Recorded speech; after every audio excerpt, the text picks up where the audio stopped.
I suppose one of the things which would define 59's work over the years is that we do a lot of it live in the theatre. So even shows that have huge amounts of animation, say, or pre-recorded material from a projection point of view, we will then have enough space to kind of improvise in the technical rehearsals and create something which really does respond to the music. And I think that's really important with live performance. 59 Productions is a design and production company specialising in design for live performance and events. My personal background was studying English literature at university, during which time I sort of funded my way through by doing freelance graphic design.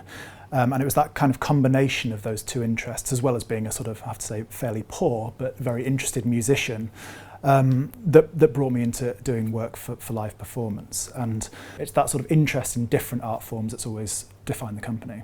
If there's one thing which defines the work that 59 Productions does within opera, it's possibly this combination of light and projection with physical scenery, and trying to blur the boundaries between what's solid and tangible and physical with what's amorphous and ephemeral and transient in the form of projection and projected light. Morgen Abend, which was a brand new opera commissioned by the Royal Opera House, was a very particular challenge, kind of unlike anything else we've ever faced. The director Graham Vick and the designer Richard Hudson, who is, by the way, one of the most extraordinary designers for opera, I think, living today, created this incredibly minimalist, very beautiful grey world in which there was a single lighting cue, or at least there appeared to be a single lighting cue, which was one very bright HMA light which flew up and tracked across the whole stage over the course of the hour-long main body of the opera, which was representing a single day.